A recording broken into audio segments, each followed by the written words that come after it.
On October 15th, 2013, I uploaded a video showing off a few random pickups from my local flea market. Since then, I've shared hundreds of amazing deals spanning across 49 episodes. I even ended up taking myself and you guys out of my game room and into the various places where I find these deals. In the span of 49 videos, I've gone to various Goodwills, thrift shops, pawn shops, yard sales, and dedicated game stores. And now, it's time to head back to where it all began. My local flea market. So for this special 50th episode of IWALVG Finds, I'm going to take you guys to the flea market on 6 separate days, concluding with something I've never attended before, an on-site auction, which contained one of the biggest retro game hauls I've seen in years. So, hello folks, Neil here from I Will Always Love Video Games, welcoming you to the 50th episode of IWALVG Finds. Let's get to it.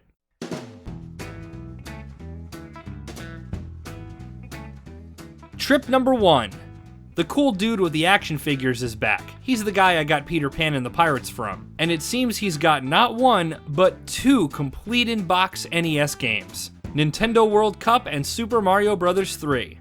He's got World Cup priced at $10 and Mario at $20. I put them back and said I'd have to hit up the ATM in order to afford both and have money left over for the remainder of the day. So then he says this. Maybe I'll cave and I'll go pull some cash out or something. I'm not sure yet. $20 total for both? Okay, you got me. Check out this Coleco Pac-Man tabletop arcade game. It's even in the box. You never see these at the flea market, but you've got to make sure everything's in good shape or else it's not worth getting. Like, take a look at this. The header sticker is all moldy, one of the side stickers is peeling off, and the seller has no idea if the unit even works or not. He's asking $40 for it. Yeah, no. If it were under $10, I'd take the risk, but I own one of these tabletop units, and trust me, replacing the stickers and getting everything working is not cheap. Had to pass it up. The foreign couple's got a box of Game Boy and Game Boy Advance games for $6 a piece, and there is absolutely nothing special in there.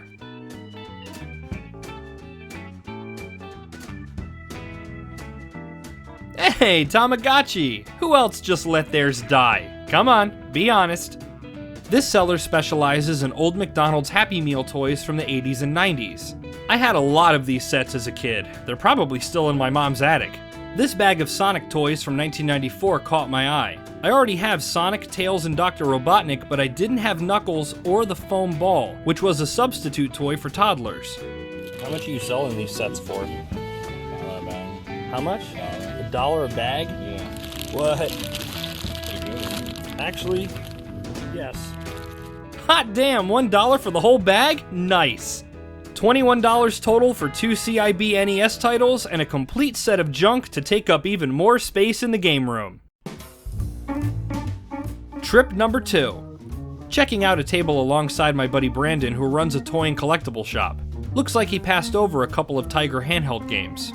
Here's an N64 controller and some plug-and-play consoles that I have no use for. You see original Xboxes all the time at the flea market, but not with its original box. $20 isn't bad if it works, but I've already got 2. PS3 games for $4 each, and they're decent titles. Not bad.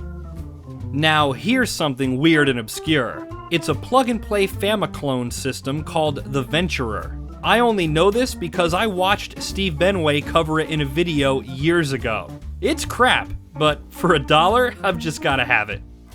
Dinosaurs, Shapes and Colors for PS2. I've never heard of this, but to be fair, I don't really pick up a lot of kids games. For $3 though, I'll give it a whirl. I guess this guy's waiting for Godot. Prince of Persia: The Sands of Time. I actually like this movie, for obvious reasons. Whoa, something else you never see at the flea market, a Virtual Boy game. Virtual League Baseball. Looks like it used to be a Blockbuster rental. It's got the manual too. The box is beat up, but for $3, who cares? Well, I haven't seen these 2 young ladies before. They've got a big glass case out on their table, and they're filling it with Game Boy games. Let's see what they have.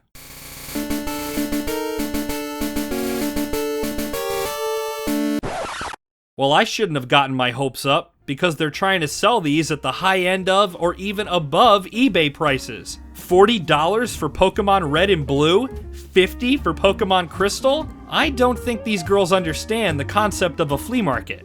No way will anyone pay these prices here. Online? Sure, but not at a swap meet. Luckily, they had 2 games that weren't individually priced, so I was able to snag them for only $5 a piece. But the rest of these? Good luck, girls. After getting a creepy stare down by Padme, I left the market with a variety of items, including a $3 factory-sealed PC copy of Watch Dogs. $21 was today's total. Trip number 3 starts off with this PS2 multi-tap. $20 though? My buddy who had the boxed Super Mario Bros. 3 earlier this week doesn't have any more console games, but he does have a bunch of big box PC games from the 80s and 90s. I don't normally deal with boxed PC games too much, but I know something special when I see it. And when this dude pulled out a Macintosh copy of Quarterstaff, I knew I had to jump on it. I was able to talk him down to just $10 total for Quarterstaff and The Dig. Not bad. Now if only I could get Clint from Lazy Game Reviews to come out here and grab the rest. Check out this old typewriter and projector. It's always cool to see neat old stuff like this at the market. The lady who specializes in PlayStation games is putting out some newly acquired titles. Grab 2 kids games for PS2 and a clean copy of Gex 3. Let's see if I can get a few bucks shaved off. Would you be willing to do 10 for these 3? For me? Yeah, for you I'll do it, babe. Awesome. I try to be nice. Well, that's why I keep coming back. Love the community here, walking away today with some great finds for only $20. Let's keep the luck going with flea market trip number 4. Here's 2 older ladies selling mostly clothes and dolls. They have a tiny basket full of random games and they seem to all be factory sealed. And what's this hiding in the back there? A sealed Pokemon Platinum? I'm nervous to ask what the price is now. Ma'am? Yes. How much for the game? 3 for 5?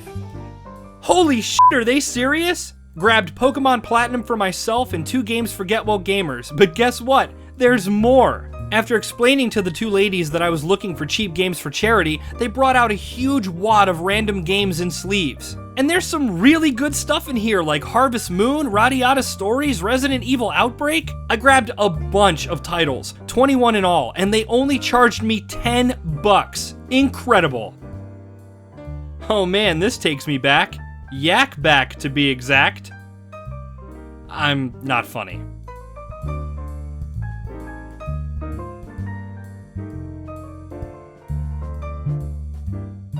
God bless the Go-Go's, especially Jane. Brrr. This seller has a bunch of random hats of all things, including this Duke Nukem Forever trucker cap.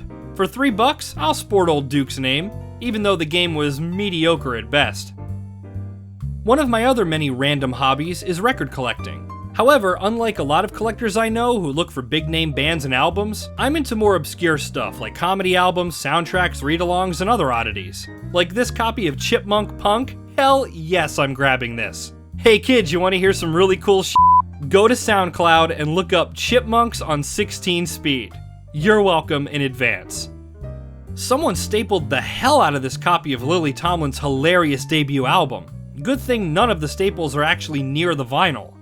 By the way, I think Lily was pretty hot back in the day.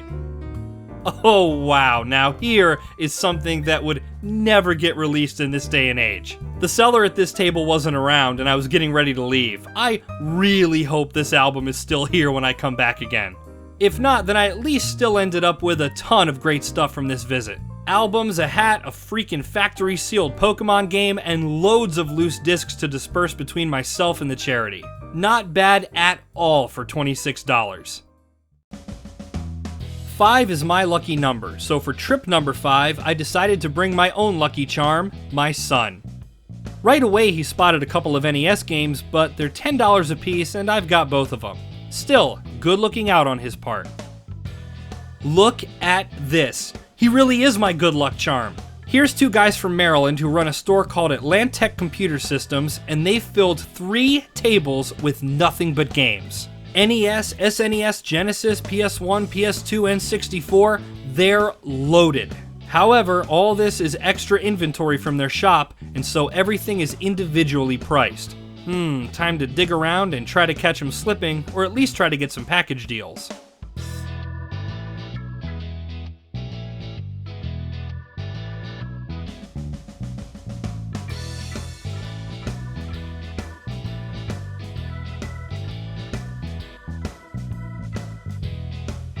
I could cut it to 17 bucks for this one.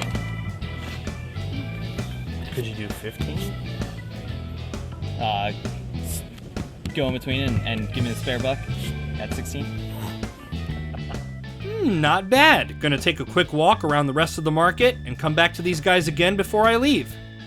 More new vendors. Here's a father and daughter selling all kinds of stuff for either $1, $3, or $5. Well, hello there, Ape Escape 3. This guy's selling a Wii with a bunch of games for only $25. That's a really good deal, but all I want is House of the Dead, and he won't sell it separately. Oh well, someone will end up with this bargain by the end of the day. Time to take a peek at the indoor section. Get yourself a bush. Here's something you never come across, a DivX disc. If you're unfamiliar, these were Circuit City's feeble attempt at competition with DVDs. They're basically worthless, but it's always interesting to find one. And this one's $1? Eh, why not? Geez, the new VR fad is just started, and already there are scumbags at the market trying to capitalize. This is the VR ShineCon, which basically just converts your smartphone into a low-end VR headset. It retails for only around $20 online, but this guy's trying to sell it for $60. Pfft, asshat. Time to visit the guys from Maryland one more time just to make sure I didn't miss anything.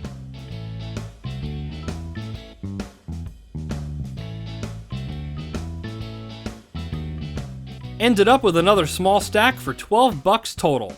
And that's it, I'm tapped out for the day. $35 spent, but check it out. A factory sealed PS1 game, an unlicensed NES game, some great trade bait, and much more. It's a warm Friday afternoon, and I'm about to leave work when I get a phone call. It's my old friend Travis telling me to get my ass to the flea market to check out an auction.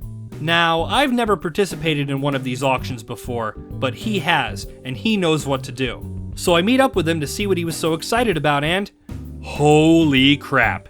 Atari, NES, and SNES cards. Well over 100 of them in total, and they're all about to be auctioned off. Super Metroid, Kid Icarus, Vice Project Doom, Dragon Warrior. This is all really nice stuff. We immediately called up Herbie, and he showed up with our friend Matt so we could all get in on the bidding together. Needless to say, it was interesting. Go to a spike or console, 25 and go. 25, give it a 25, give it a 25, give it a 25, give it a 25, 15 and go. 39, give it a 39, give it a 39, give it a 32. He's gonna take his glasses, 39, give it a 32. $30 over here. I heard it. There you go. I'll take this one right here. All right, one time. I'm gonna end up getting all of this shit. All right, that's what I mean. Let's roll. There you go. Give it a 16, $15. Give it a, he's gonna take them all this time. $15 a stack. 16. $15 this time. $7, $8, $9 a stack. $9 back at $10 a stack. $11. 11, I give it a 12. 12 told you 13. Should have been 10. 13, 14. 14, give it a $15 a stack. 16. Back where we started. 15, give it a 16. 15, 16. Let's see, back at 15. That's okay. You say you're gonna get them all, you might. $7, give me $8, give me $8, give me $8, give me $9, give me $10, 10. $10, 11, $11, I give it to 12, I give it 12, 11, I give it 12, 13. 12, I give it 13, 12, I give it 13. Would it be a 13? 12, I give it 13, 12, 13. $12 this time. That man say you don't roll them. $10, see, you saving money each time. $10, 11, $10, 11. $10, same way. You heard your coach back there, man. Yeah. All right, one time. That's fine. 12 this time, 13. 11, I give it a 12. $11 this time. Console is gone. This coach back there, get the console, man. I told you, get the console. Be sure to show off the awesomeness, Neil. The Go video. All right, here we go. It's a Hudson controller. Oh, nice. Oh, yeah.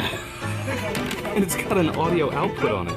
Taking this sucker apart as soon as I get home, man. I'm into breaking down tech, man. Yeah, this is worth well over what I paid for the whole pile. Super Metroid's like $51. Easy. That was insane. I mean, there's a wealth of retro games here. And between Travis, Herbie, Matt, and myself, we only spent a little over $100 on all of it. And I was able to snag these for roughly just $15. This was the first flea market auction I've ever attended, and as intense as it was, I think it's something I need to keep doing in the future. You know, out of all of the content that I create for this channel, the dumpster dives, the rants, the reviews, the discussions with Herbie, the skits, out of all of it, this series is my absolute favorite series of videos to work on. I look forward to putting together a new episode. I'm always wanting to compile just enough footage for a decent episode. I love being able to take you guys out on my game chasing adventures, and I love being able to show you guys all the cool stuff that I come across. And most importantly, I love being able to prove with every single episode that thrifting isn't dead. You just have to go out and look. So if you ever liked an episode of IWALVG Finds, or commented on one, or if you subscribe to the channel because of one, then from the bottom of my heart, I want to thank you. Thank you so much for supporting the show and supporting the channel. And as long as you guys keep enjoying the episodes, I'm going to keep making them. So until next time, my name is Neil, and I'll see you guys in the next 50 episodes of IWALVG Finds. Thank you for watching. If you enjoyed this video, check out the rest of the channel. We make new videos weekly. Also, don't forget to subscribe, follow us on Twitter, and follow us on Facebook, where we do random Steam game giveaways every week.